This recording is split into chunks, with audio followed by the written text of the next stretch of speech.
So, given given the name of Scooter Braun's company that he was the head of, the MC just made that video about, I feel a lot less unhinged having made this diagram a while ago that I got inspired to. And this is all about how I think that My Tears Ricochet has a lot of Odyssey symbolism in it. And it kind of started as a joke at the time because of the line, I can go anywhere I want, just not home. Because it's like, that reminds me of Odysseus. And I'm not deeply obsessed with the Odyssey. I have like 20 copies. It's like kind of, and I just, always loved it since I read it at like age 12. So I like know it really well. So I'm like, well, I would just think of that because I'm obsessed with the Odyssey. But no.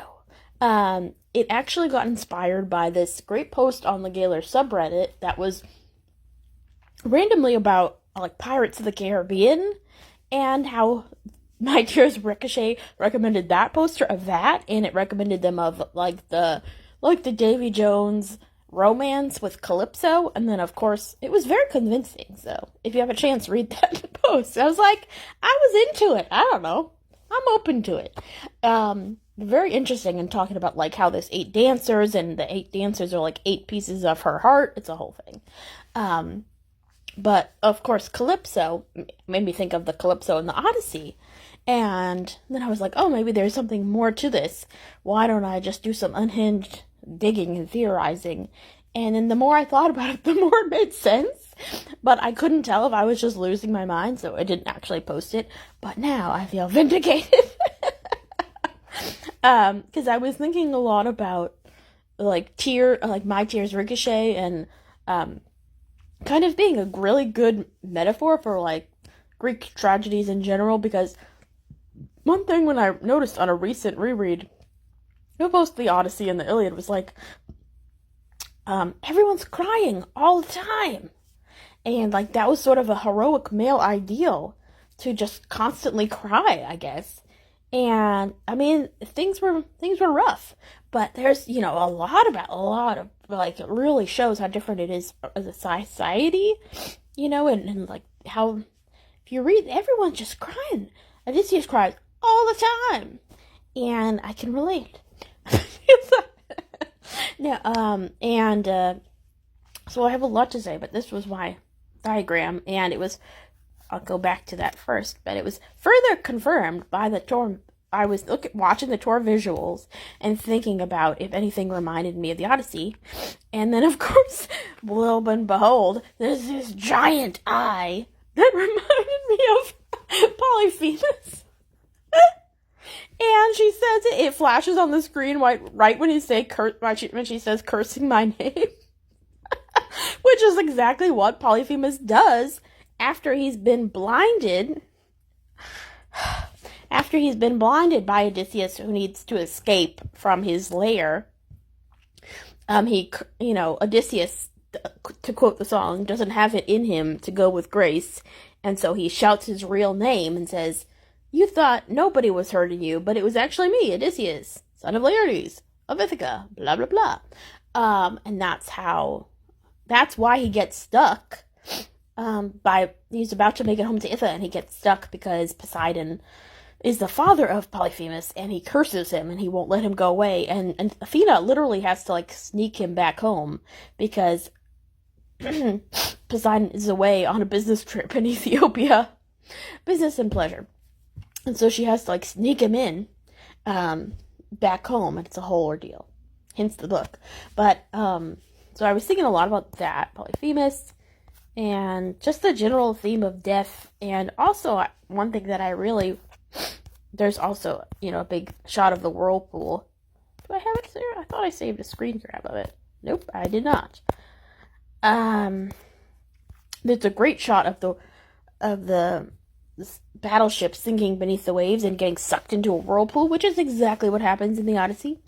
And because his men kill the cattle of the sun, even though they're warned not to, but he doesn't eat it, so then he gets to survive, but the ship gets wrecked and sucked into the whirlpool, which is a different whirlpool from what Dante references, that Dante headcanons, is how Odysseus actually ends up dying. But Odysseus gets to this whirlpool and he sinks. He's able to hold on to an olive tree branch and get out of the whirlpool. But there's another time when he is drowning, which is a whole other thing that I'll talk about later. But this was my unhinged diagram. And we gather here, line up weeping in a sunlit room, which made me think of the Penelope is always weeping. Penelope, his wife, is always weeping, and she comes out to visit the suitors who are always feasting. And 20 years, 20 years also made me think about daylight, because I've always thought about that phrase. I've been sleeping in a 20-year dark night, but now I see daylight, and I kept thinking about 20 years, and what kept popping in my head was the Odyssey, because he's at the war for 10 years, and he comes back. It takes him 10 years to get back, because of all the cursing. And also the idea that the sun becomes malefic, like the sun is usually her solar, like, guiding light, and all of that, there's so much sun imagery, son of the muse, but in this version, the sun becomes malefic, which the sun was to Odysseus, because it's one of the phrases he blotted out the day of his crew's return, because they ate the cattle of the sun, the sacred cattle, which you shouldn't do, and that's why they all died. And then somehow he gets blamed for it in popular culture. I don't know. Not that he didn't make some mistakes, but that was not one of them. And then also, ashes and dirt were very funerary customs. They covered themselves in dirt, and that was a whole thing. And I was saying that even on, well, you can read it. I don't need to read the whole thing. But I was thinking about it, and it really, I have started to notice, like, an unhinged level of parallels. And also, cursing his name is... His grandfather named him that kind of as a joke. And also gathering stones. When I read the Iliad, they were throwing around like big stones all the time. So it's a thing. I guess they ran out of weapons at a certain point. They just started throwing stones. And then then later they go collect their weapons.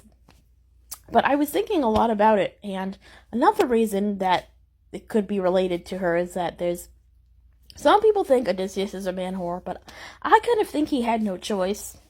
And if you read both the Iliad and the Odyssey, do a close reading, you'll see that he's the only one who does not have a concubine, which I think is significant. And this makes so much about his, relationship with Penelope and Odysseus being like the best sort of canonical, perfect soulmate, or like eternally faithful, as opposed to like Clytemnestra and other, Helen and all of that. So he kind of had no choice in a lot of ways. And I feel like he's actually a really good avatar of healthy masculinity because of how he treats Nausicaa, and also how he, he doesn't really have a choice. I mean, really, kind of, but kind of a little bit more with Circe, because he ends up staying for a year, but like, that was different, that was the whole thing. But he gets sort of kidnapped by Calypso, who sort of holds him as a slave, even though he's like, all he does is like spend every day crying, for 5 years on a cliff, which also made me think of, stood on the cliffside screaming, "Give me a reason." And even going back to like the imagery in the Cardigan music video where she's holding onto that piano in the middle of the ocean, that reminded me a lot of the part in where Odysseus is finally able to leave that Calypso's island, and he makes a raft, but then the raft gets capsized by Poseidon, and he has to get some magical girdle to hold on to instead that helps him survive. And, oh god, it's almost 10 minutes, so I will make another video.